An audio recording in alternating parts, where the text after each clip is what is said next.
Bonsoir, vivre ici, toujours à Vers, hein, depuis hier. Vers, vous l'avez découvert, c'est excellent, ça comme jeu de mots, c'est le pays de la fraise.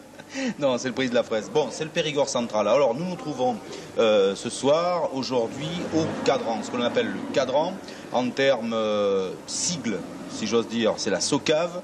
On va essayer de faire plus ample connaissance avec le cadran. Je dis ça aux Périgordins qui habitent le Périgord vert, le Périgord pourpre.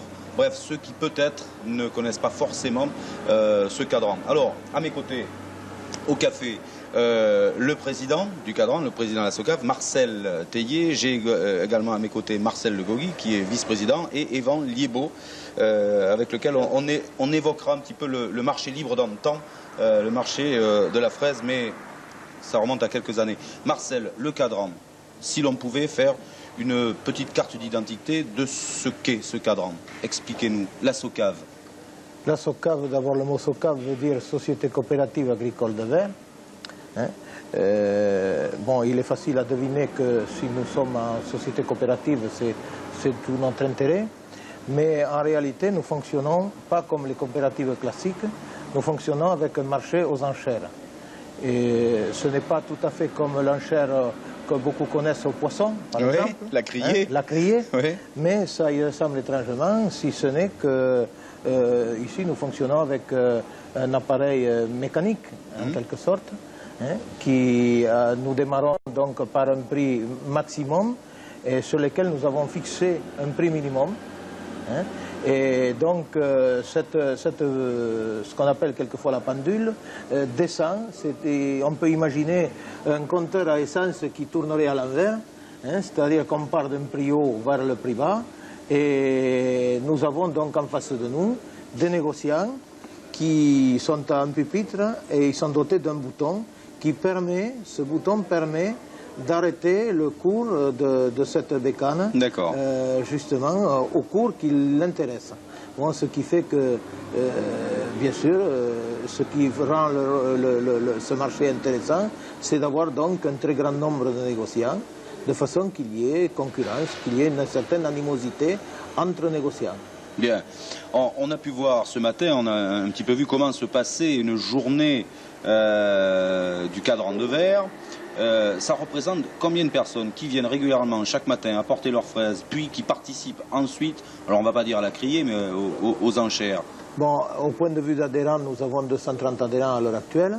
Oui. Bon, c'est vrai qu'en fraise, bon, il y a des petits adhérents qui ne fournissent pas tous les jours. Mais il y a en ce moment, je ne connais pas exactement, mais nous avons pas loin de 200 adhérents qui fournissent, hein, 180 adhérents au moins. Oui. Au moins, parce que nous sommes en pleine récolte là, hein, maintenant. Alors, c'est bien parti. Aujourd'hui, par exemple, cela représentait 91 tonnes, hein, oui, je crois, de fraises. Pour vous, c'est une journée moyenne, c'est une bonne journée? C'est encore une journée au-dessous de la moyenne, oui, puisque nous devons atteindre plus de 200 tonnes dans la semaine à venir. D'accord. Oui, donc ça laisse encore une petite marge. Oui, c'est le départ. Il faut savoir quand même que beaucoup de plantations de première année commencent juste à donner. Hein. Oui. Et si nous n'avions même pas eu le soleil ardent que nous avons, on serait encore aux toutes premières des premières années. Quoi. Oui. Alors le soleil, on en reparlera tout à l'heure. Marcel Le Gogui, vice-président, je voudrais que vous évoquiez avec nous et pour nous, pour les téléspectateurs, la création de ce cadran. Dans quel état d'esprit au départ cela s'est fait? La création de ce cadran, je crois qu'il faudrait même remonter en 1969 à la création du marché. Et dire tout de suite que dans ce pays vernois, il y avait la fraise qui commençait à prendre un essor très intéressant, très important, et puis qu'il y a eu une municipalité vernoise avec à leur tête le maire André Moulinier, qui s'est dit un beau jour, et pourquoi on ne créerait pas un marché de la fraise? Et si vous voulez, ça a été probablement le grand déclic de cette production dans le Périgord et dans la région vernoise. Parce que, à partir du moment où vous créez un pôle d'attraction, eh bien, les acheteurs s'intéressent à vous. Vous créez une zone qui va bien au-delà du pays vernois et où venaient des gens un peu de partout. Et nous avons eu sur ce premier marché, au départ, 200 ou 300 producteurs qui venaient présenter leurs marchandises. Alors, si vous voulez, c'est le déclic qui s'est fait.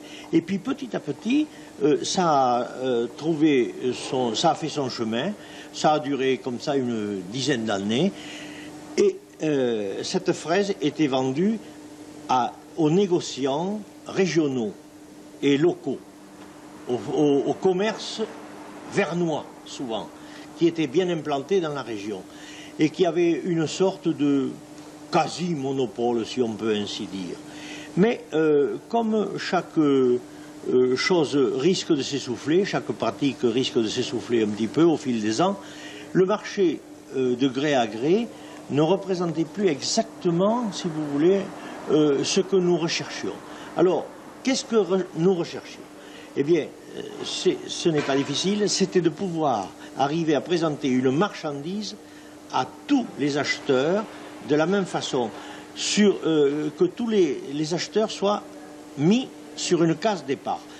Et dans l'esprit des gens, il y a des choses qui fermentent, et nous avions vu en Bretagne, notamment dans la région de Saint-Paul-de-Léon, le marché au cadran des artichauts.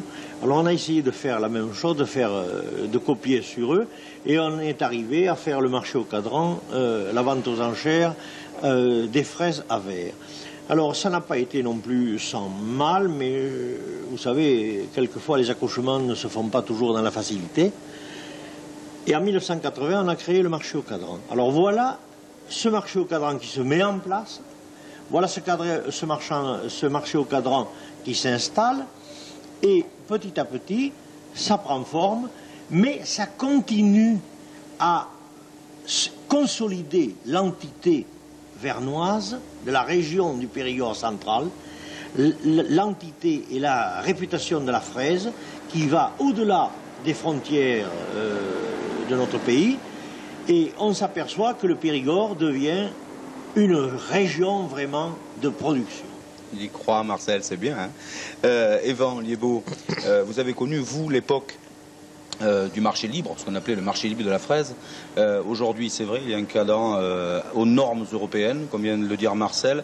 Vous avez vu ce passage, vous, avec facilité. C'était facile de passer du marché libre aujourd'hui à des choses très mesurées, très dans les normes. Oui, c'était une autre époque. C'est-à-dire, grâce, comme nous l'a dit le docteur Molinier tout à l'heure, n'est-ce pas, il fallait créer quelque chose à faire. Quoi? Tout le monde démarrait tout doucement, n'est-ce pas? On ne savait pas. Mais ce chemin se faisant, on s'est aperçu quand même qu'il fallait créer ces structures dont viennent de nous parler nos amis, les deux présidents actuels, qui sont, il faut dire, à la pointe presque, avec l'Europe qui se fait, qui arrive, qui est là, à notre porte. Je pense que c'est une bonne chose.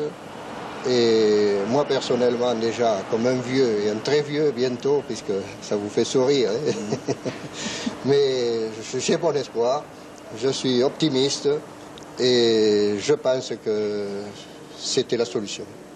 Alors, Evan, et on va en parler aussi avec Marcel, vous êtes producteur, fraisiculteur, vous aussi. En ce moment, il y a quand même un gros problème de manque de pluie, de manque d'eau.